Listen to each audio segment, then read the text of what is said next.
Même dans les tombeaux, Jésus est Seigneur. Même dans les tombeaux, Jésus est Seigneur. Oh, même dans maladie, Jésus est Seigneur. Même dans maladie, Jésus est Seigneur. Oh, même dans les tourments, Jésus est Seigneur. Même dans les tourments, Jésus est Seigneur.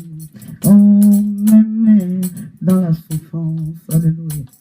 Jésus est Seigneur. Même dans la souffrance, Jésus est Seigneur. Oh, même dans la mort, Jésus est Seigneur. Même dans la mort, Jésus est Seigneur. Oh, même dans les problèmes, alléluia.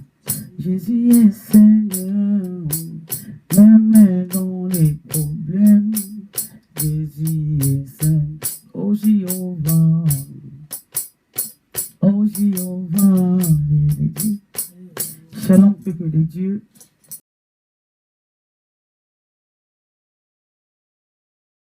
Que le Seigneur vous bénisse abondamment. Soyez bénis au nom puissant de Jésus. J'ai béni toute personne qui me regarde, qui m'accepte cette nuit ou ce soir dans leur maison. Nous sommes aujourd'hui le 13. Nous sommes aujourd'hui, le 12 avril 2021. Nous sommes le 13, je pense. Aujourd'hui, c'est le jeudi 15 avril. Je me suis trompée, je m'excuse. Vers minuit, je passe en direct. Vers minuit 15, je passe en direct. Donc, c'est moi, la révérende prophétesse Myriam Okoye, des Rouges. Que le Seigneur vous bénisse abondamment. J'ai béni toute personne qui va m'accepter dans leur maison pour le message de cette nuit. Que mon Dieu soit votre Dieu. Nous savons que tous les jours dans notre lieu de rendez-vous, on a besoin d'une personne de très très importante.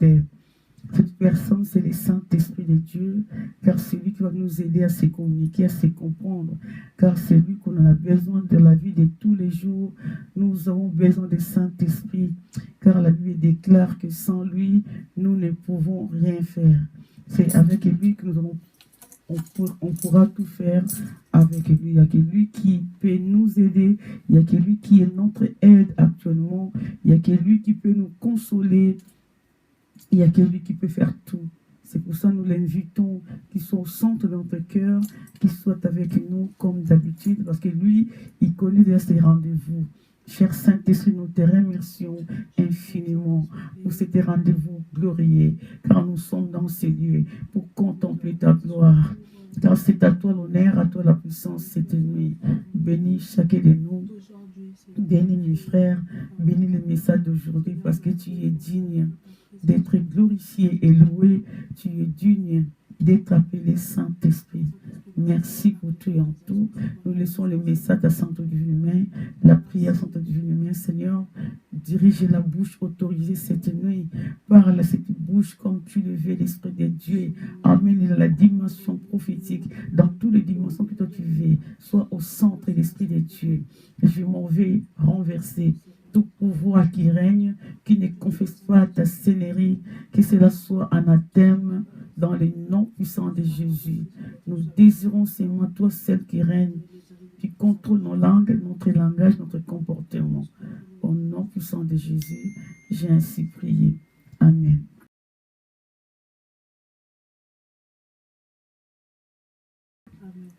Shalom encore notre bien-aimé. Shalom, shalom.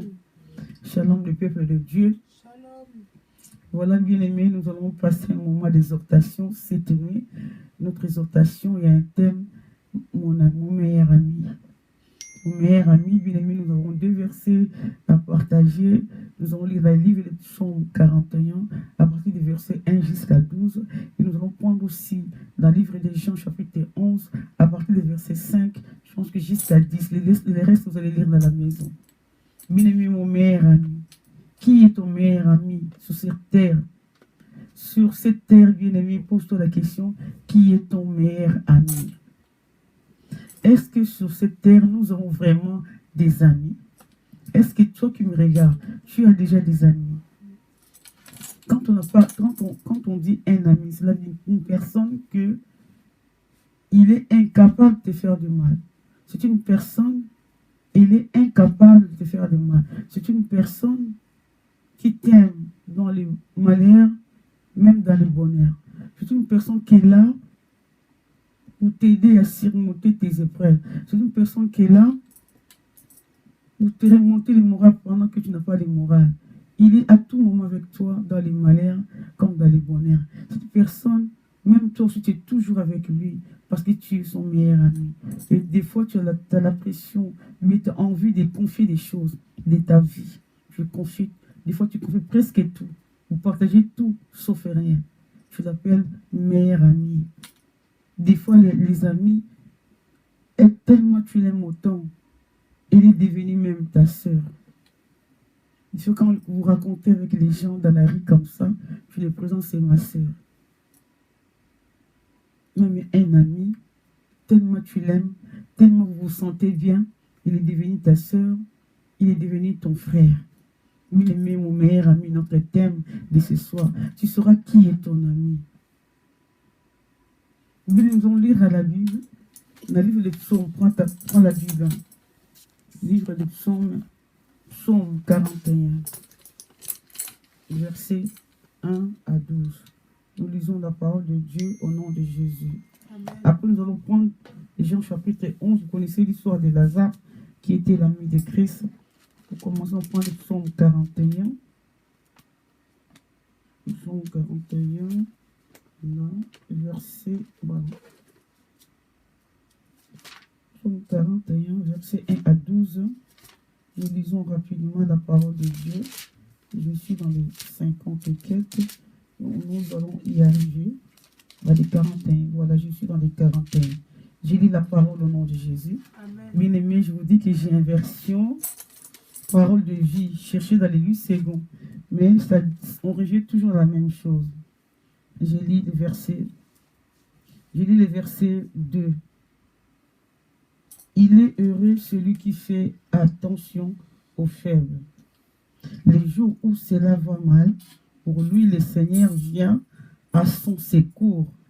Le Seigneur les regarde en vie. Il les rend heureux sur la terre. Il ne les livre pas au pouvoir de ses ennemis. Le Seigneur le soutient sur son lit de souffrance. Il prend soin de lui pendant sa maladie. Verset 5.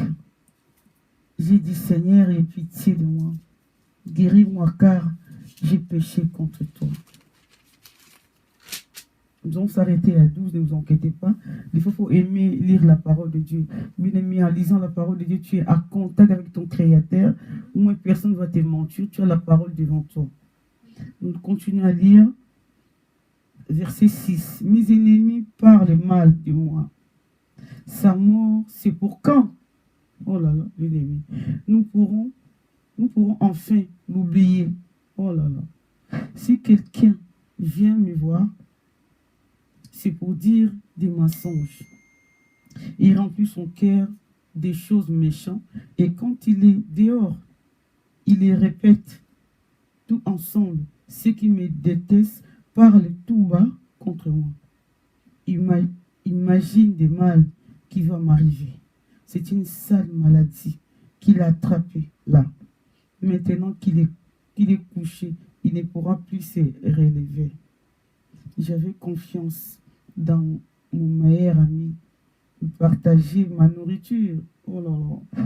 Et bien même lui, il est devenu mon ennemi. Mais toi, Seigneur, aie pitié de moi, relève-moi. Alors je leur rendrai ce qu'ils méritent à ces gens-là. Nous arrivons à verset 12, on s'arrêtait là. Si mon ennemi n'écrit plus victoire contre moi, alors je raconterai ton affection pour moi. La version 10 secondes, il dit, je saurai que tu m'aimes si mon ennemi ne triomphe pas de moi. Je saurai. Verset 12, 41, verset 12. Dit, je saurai que tu m'aimes si mon ennemi ne triomphe pas de moi. Bien-aimé, mon meilleur ami. Sur cette terre, bien-aimé, nous avons la pression petit à petit. Nous n'avons plus des amis. Nous avons des gens qui font semblant de devenir les amis. Mais les meilleurs amis, nous n'en aurons plus. L'amitié, ça n'existe plus. Si tu as quelqu'un qui est un ami, mais qui fait semblant de devenir un ami, c'est une personne qui t'observe, qui te regarde, qui t'observe, qui te regarde, ou bien il se moque de toi, ou bien il fait tout devenir comme toi. Un ami qui désire tout ce que toi tu as. Il veut seulement tout qu'emparer de toi, de prendre tout ce que le Seigneur t'a donné. Une personne, quand tu te vois, il te regarde, il se sent très mal. Mais toi, tu penses que c'est ton ami, mais c'est ton ennemi. Un ennemi bien déguisé. Il cache bien son jet. Il t'approche vers toi, il te dit des bonnes choses en seconde, à 2 secondes, il dira autre chose. Tu penses que c'est lui. On ne le voit même pas, même dans la famille. On n'a plus une bonne sœur comme un ami, comme une amie. On a pris un frère comme un ami. Dans la société, idem. Dans ton entourage, idem. Même Bartimée a vécu la même chose. Il croyait qu'il y avait les gens qui avaient pitié de lui parce qu'il était dans son handicap, parce qu'il était aveugle. Mais les mêmes personnes, quand on lui donnait $30, les personnes qui lui laissaient seulement $10, on les récupérait les $20 parce qu'ils ne voyaient pas. C'est les mêmes personnes qui profitaient sur lui. Ce sont ses amis, parce qu'avant, Bartimée, il voyait. Parce que quand il a crié vers Jésus, je voulais voir encore parce qu'il voyait avant. Bien aimé, mon meilleur ami. Normalement, un ami ne peut pas faire du mal à son ami. Et maintenant, sur la terre, nous ne trouverons pas un meilleur ami. Nous ne trouverons plus non plus un ami normal. Quelqu'un qui s'approche de toi parce que pour quelque chose. Pas pour l'amitié simple. Quand tu parles avec lui, il n'a pas pitié de toi. Ta souffrance, ça ne lui dit rien du tout. Quand tu souffres, elle te console de façon rapidement. Tu sais, Dieu va faire. Ne t'inquiète pas, Dieu va te consoler. Ne t'inquiète pas, Dieu va agir. Il te dit des choses en lèvres, mais dans son cœur, il n'a rien à foutre de ta souffrance. Quand tu rentres chez elle, bien chez lui, il s'en moque. Il n'a rien à foutre de toi. Mais je parle à une personne ce soir, toi qui confie à tout le monde ta vie. Tu penses que l'entourage que tu as, tout le monde t'aime. Non. Mais le vrai amour est en Jésus-Christ. Le vrai amour, est en Jésus-Christ.